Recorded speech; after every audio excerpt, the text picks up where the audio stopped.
नमस्कार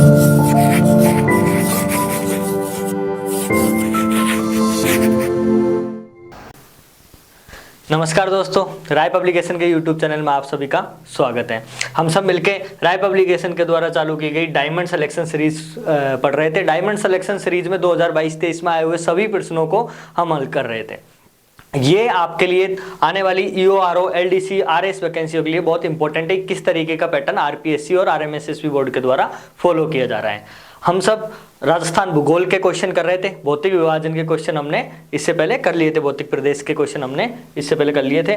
आज अपन स्टार्ट करने जा रहे हैं राजस्थान में सूखा संभाव्य क्षेत्र के क्वेश्चन और कुछ राजस्थान संभाग से रिलेटेड क्वेश्चन। चलो स्टार्ट करते हैं। फर्स्ट क्वेश्चन आपके लिए है इस सीरीज में, राजस्थान में सूखा संभाव्य क्षेत्र कार्यक्रम का संबंध किस गतिविधि से नहीं है।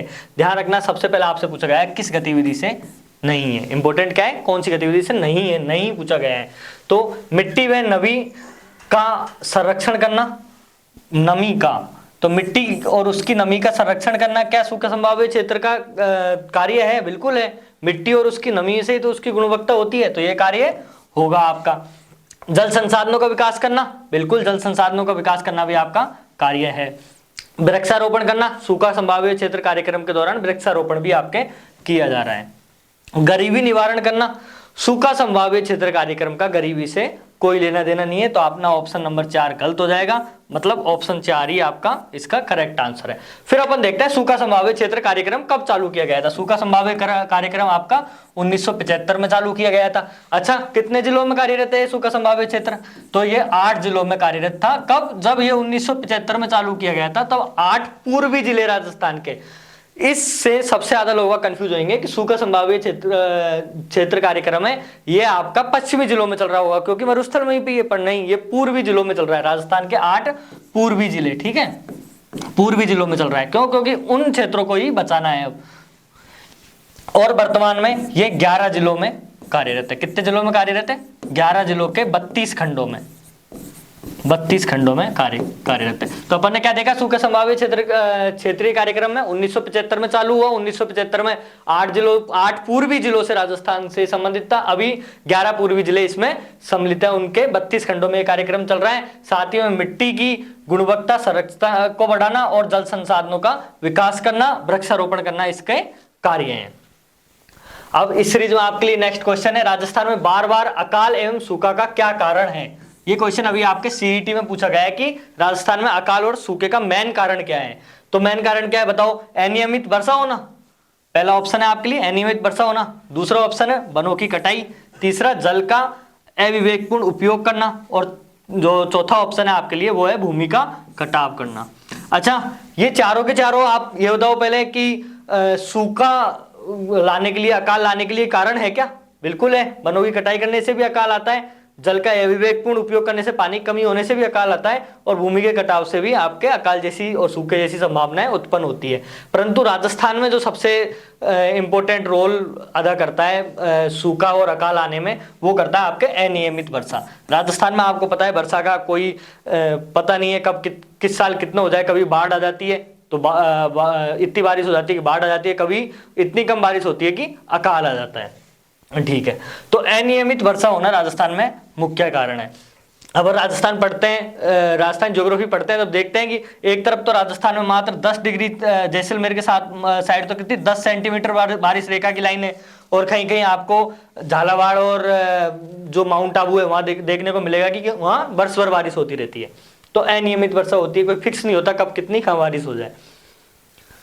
अच्छा, नेक्स्ट क्वेश्चन आपके लिए, कौन से कार्यक्रमों का अकाल राहत से सीधा संबंध है। सीईटी में पूछा गया है आपसे फिर से क्वेश्चन, कौन कौन से ऐसे कार्यक्रम है जो आपके अकाल राहत के लिए चलाए जा रहे हैं। अभी अपन एक पढ़ के आ रहे हैं, कौन सा पढ़ के आ रहे हैं? सूखा संभाव्य क्षेत्र कार्यक्रम 1975 में आपके जो चालू हुआ था, 8 जिलों में कार्यरत था वो वाला।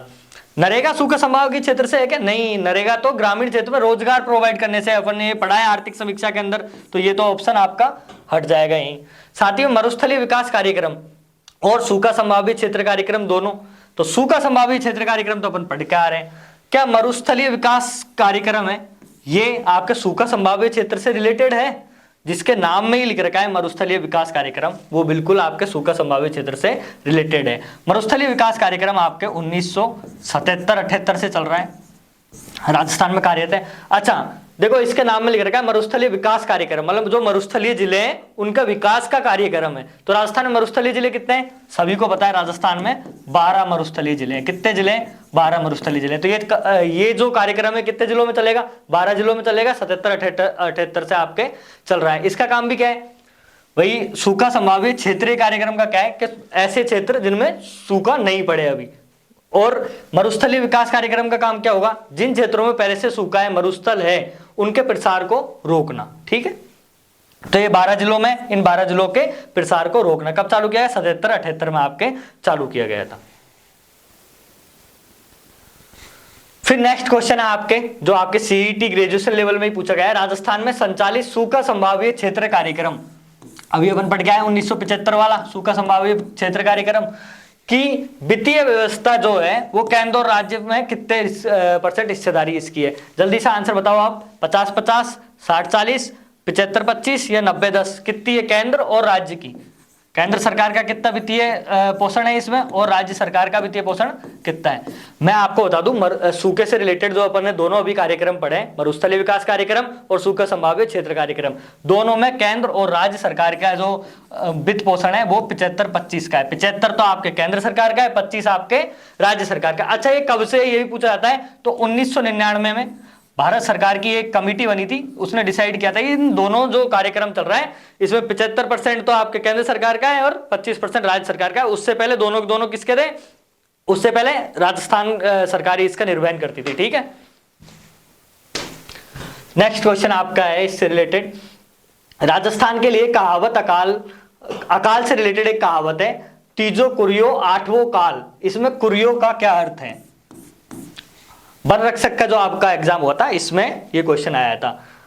देखो, आपको पता है सूखे और अकाल से रिलेटेड बहुत ही कम क्वेश्चन राजस्थान में बनते हैं अपने राजस्थान ज्योग्राफी में। उससे 2 कार्यक्रम से रिलेटेड अपन ने देख लिया और क्या रीजन होता है ये भी देख लिया। ठीक है, अब एक राजस्थान में बहुत कहावत प्रचलित है, तीजो कुरियो आठवो काल। इसका मतलब क्या है? तीजो कुरियो आठवो काल का, तीजो कुरियो का मतलब है कि लगभग राजस्थान में हर साल तो अर्ध अकाल पड़ता है। अर्ध अकाल का मतलब आधा सा अकाल तो राजस्थान में हर साल रहता है, प्रतिवर्ष रहता है। और आठवों काल का मतलब क्या है? को 8वां साल होगा ना, उसमें राजस्थान में पूर्णतः अकाल पड़ेगा। तो आपको किसका अर्थ पूछा है? कुरियो का। कुरियो का अर्थ क्या हुआ है यहाँ पे? अर्धकाल। तीजो कुरियो मैंने बताया मैंने आपको कि हर साल तो आपका अर्धकाल पड़ेगा, अर्धकाल पड़ेगा, अर्ध अकाल पड़ेगा आपके हर साल तो, और 8वें साल में आपके पूर्णतः अकाल पड़ेगा। तो कुरियो का मतलब क्या हुआ यहाँ पे? अर्धकाल, जो आपके हर साल पड़ता है। 8वें साल में आपके पूर्णतः अकाल पड़ता है। तो ये अकाल से रिलेटेड आपके कुछ क्वेश्चन थे। अभी राजस्थान की संभागीय व्यवस्था से लेटेस्ट 2022-23 में आए हुए क्वेश्चनों में पहला रीट मेंस में जो क्वेश्चन आया वो है कि बाप बोल्डर बेड राजस्थान की किस जिले में स्थित है? कौन से संभाग में, कौन से जिले में स्थित है पहले बताओ। तो कौन से जिले में स्थित है? बाप आपको पता है कहाँ पे स्थित है? ये इन चारों में से जोधपुर में स्थित है। कहाँ पे? जोधपुर में। अच्छा, ये क्या है बाप बोल्डर बेल्ट? तो इसमें क्या है, आपको एक पुराने टाइम का जीवाश्म मिला है, कार्बोनिफेरस टाइम का। कब का?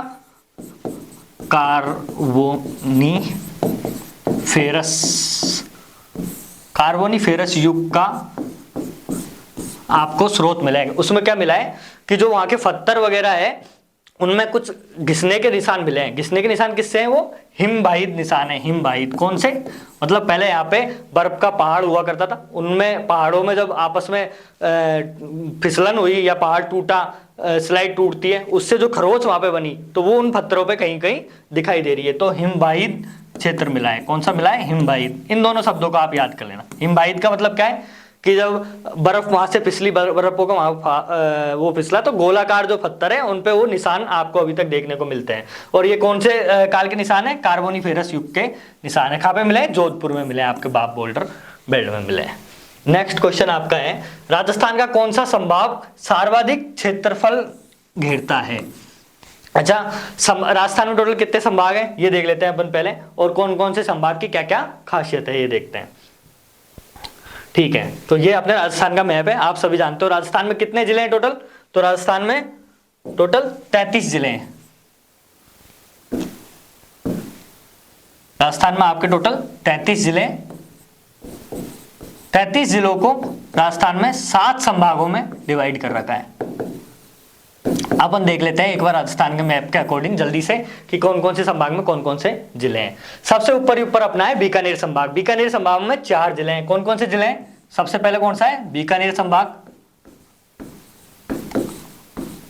बीकानेर संभाग है आपका।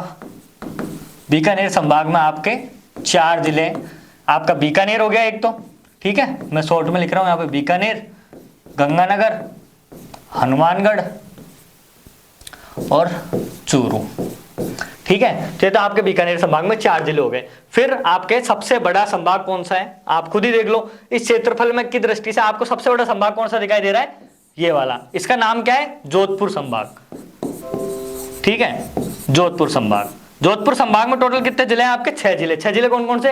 ये तो आपका हो गया जैसलमेर, सबसे बड़ा जिला है राजस्थान का, आपको ध्यान है। ये आपका हो गया बाड़मेर, ये जोधपुर, ठीक है।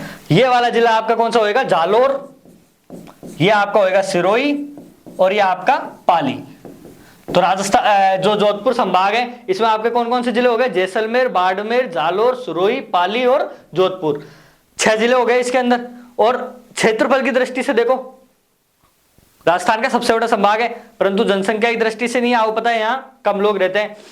फिर आ जाते हैं अपन तीसरे संभाग पे, जो आपका है उदयपुर संभाग। कौन सा है? उदयपुर संभाग। और उदयपुर संभाग में भी आपके 6 जिले आपको देखने को मिलेंगे। 6 जिले कौन कौन से?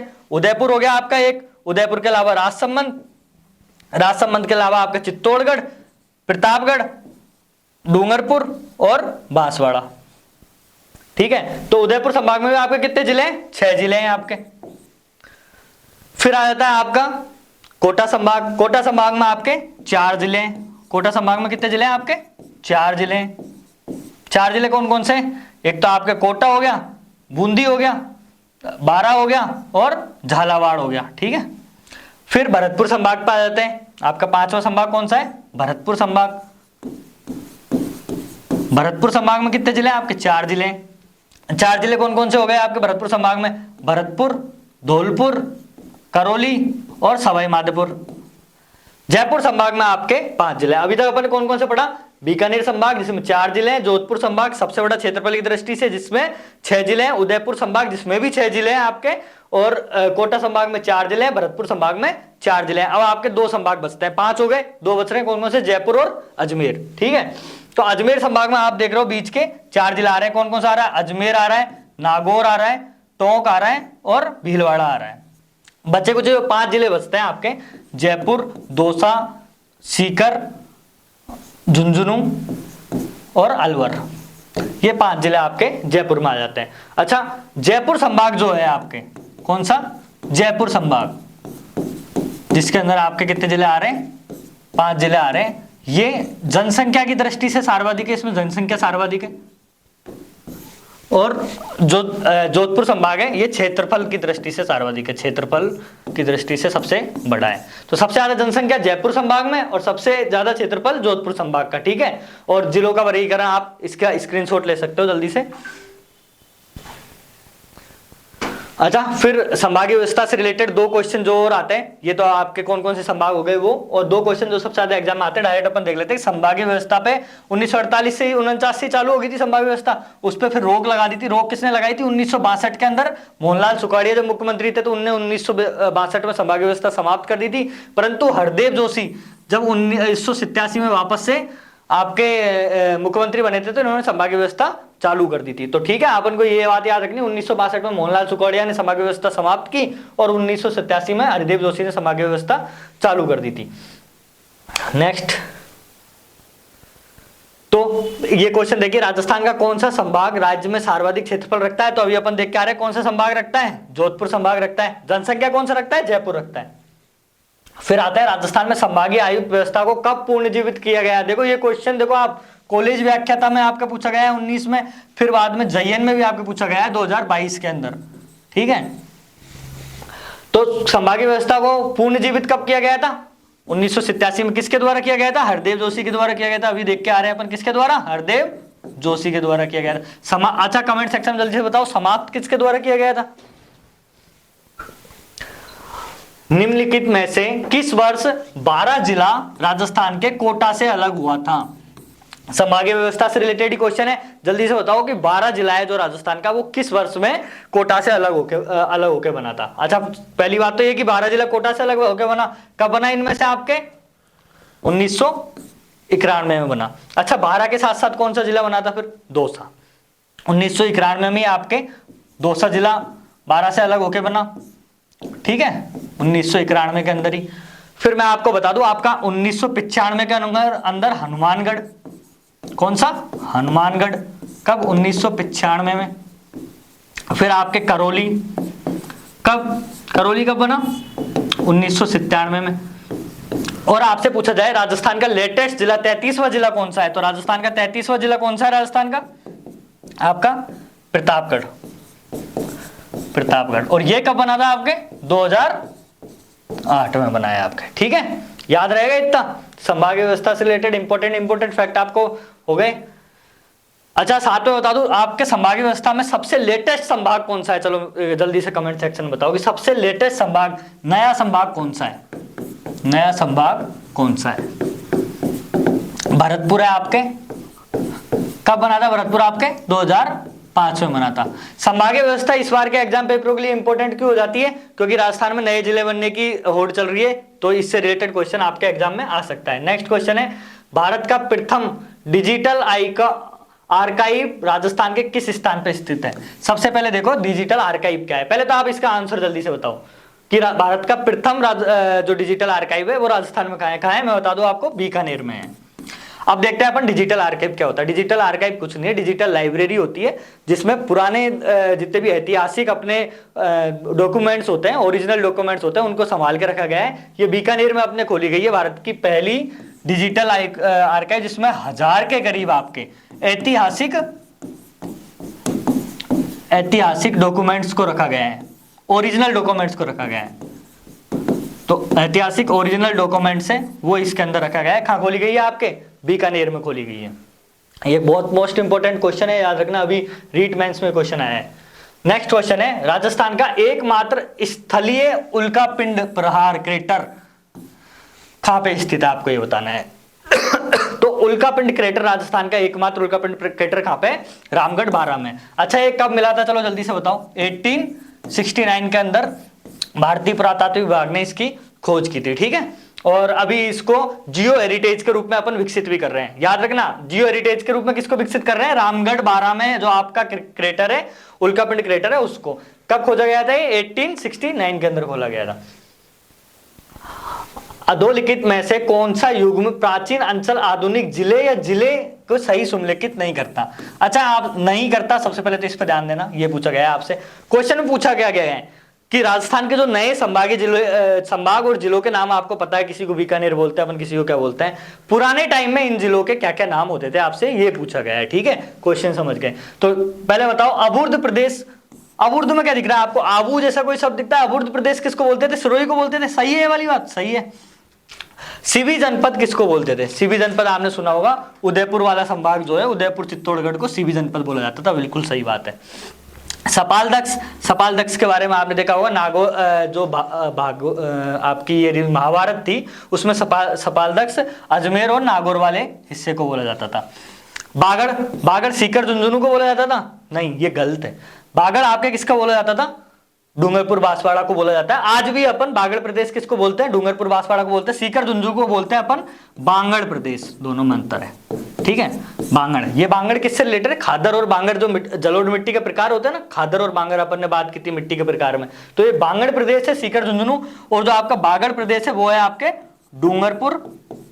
डूंगरपुर और बांसवाड़ा। आपके कौन सा है? बांसवाड़ा, ठीक है। तो आपको ऑप्शन नंबर 4 सही हो जाएगा। नेक्स्ट क्वेश्चन है आपके, ऐतिहासिक स्थल जावालीपुर आधुनिक पहचान कीजिए। वही आपको पुराना नाम दे रखा है, देखो सीईटी में पूछा गया है और आपके रीट में भी आए थे, इस टाइप के क्वेश्चन आपके रेगुलर आते हैं संभागीय व्यवस्था से। तो ऐतिहासिक स्थल जावालीपुर का आधुनिक नाम क्या है? देखो जावालीपुर नाम में कहीं कहीं आपको लग रहा होगा ये जालोर से रिलेटेड है, तो कहां से रिलेटेड है? जालोर से। जावालीपुर जालोर एक जैसे ही नाम है। अच्छा फिर आप बताओ, जावालीपुर तो आपने बता दिया, बाकी क्या अपन 4 अभी प्रदेशों के नाम पहले पढ़ के आ गए, अबूर्द प्रदेश और ये जांगल प्रदेश किसको बोला जाता है? अब एक रह गया आपके जांगल प्रदेश। 5 प्रदेश अपन ने पिछले क्वेश्चन में पढ़ लिए थे। जावालीपुर जालोर को बोला जाता है, ये अपन ने यहाँ देख लिया। अब बता दो आप जांगल प्रदेश किसको बोला जाता है? तो जांगल प्रदेश आपके बोला जाता है बीकानेर वाले क्षेत्र का नाम था। क्या नाम था? बीकानेर वाले क्षेत्र का जांगल, क्योंकि वहां पहले जंगल ही जंगल था, कुछ भी नहीं था, लोग वहां कम ही रहते थे, तो इसको जांगल प्रदेश बोला जाता था। नेक्स्ट क्वेश्चन है, जैसलमेर स्थित आकल कास्ट जीवाश्म की आयु लगभग कितनी मानी गई है? जो आकल फोस्ट पार्क है जैसलमेर के अंदर, वो कितने वर्ष पुराना है ये आपसे पूछा गया है। तो मैं आपको डायरेक्ट ही बता दूं, 18 करोड़ वर्ष पुराना है। कितना पुराना है? 18 करोड़ वर्ष पुराना है। आपके कहां पे स्थित है? जैसलमेर में स्थित है। निम्नलिखित में से किसको राजस्थान का मैनचेस्टर कहा जाता है? तो बताओ भाई, राजस्थान का मैनचेस्टर किसको कहा जाता है? अच्छा, मैनचेस्टर किसके लिए फेमस है पहले मैं आपको ये बताऊं, जब तक आप इसका राइट आंसर कमेंट बॉक्स में लिखो। मैनचेस्टर कपड़ों के उद्योग के लिए फेमस होता है। किसके लिए? कपड़ों के उद्योग के लिए फेमस होता है।